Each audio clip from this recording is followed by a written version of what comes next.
Bismillahirrahmanirrahim. Assalamualaikum and a very good day to you all. In this video, I'm going to talk about chapter 2.18 Non-Ferrous Metals from Shigley Mechanical Engineering Design textbook. Okay, this is the topic I'm going to talk about, the page that I'm going to talk about 2.18 Non-Ferrous Metals. Okay, the what is the definition of non-ferrous metals? Okay, it is the metal that do not contain iron in significant amount. Okay, so everything contains iron. Okay, but this non-ferrous metal they contain iron. The amount of iron is not that significant that all other element will give more higher property for it lah. Okay, so they are lighter, corrosion resistant, and possess unique thermal and electrical properties. Okay, because they are not iron based. Okay, the previous video we talked about iron metal lah, iron product lah, kan?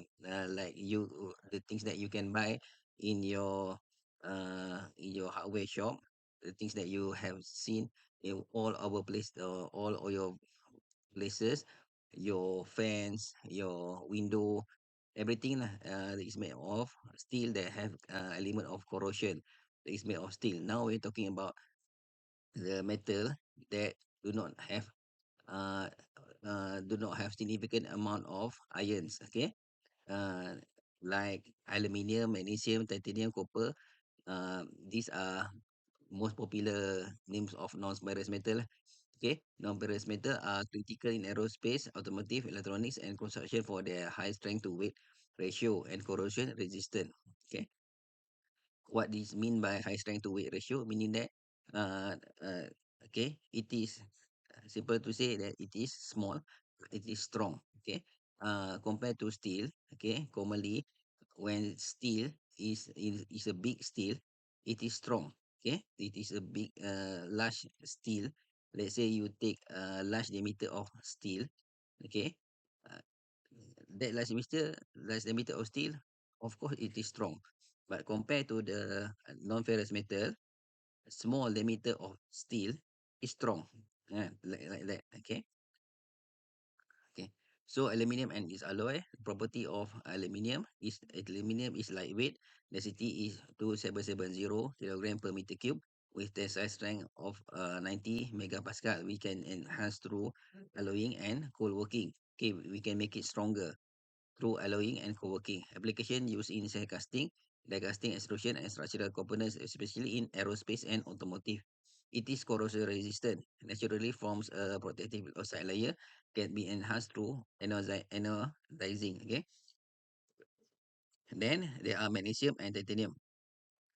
Magnesium is the lightest structural metal with density of 1,800 kilogram per meter cube. It used for weight reduction in aircraft and automobiles. Titanium properties. Titanium, as titanium is strong. Titanium is strong as moderate strength steel, but with only half as much as corrosion resistant, especially in aerospace and medical application. It is a strong metal lah. Okay. Copper and copper alloy, like brass, is copper alloy with zinc, used in jewelry, cartridge cases, and more. Offers excellent durability and machinability. Bronze is a copper alloy containing a tin or phosphorus known for its fatigue resistant, ideal for spring and marine hardware. Okay, and special alloy like beryllium, bronze provides high strength and corrosion resistance to it come at higher cost used in demanding application. Okay, so the thing is you should have some idea on these names of metals like aluminium, like steel, magnesium, titanium, tungsten, everything, so that whenever you choose the material whenever you choose the metal for your product, you choose it wisely. Okay, because each product has different properties. Okay, so that you choose it wisely so that it can be used for longer time. Okay, so that's all for the video right now. Inshallah we meet you in the next video. Thank you very much.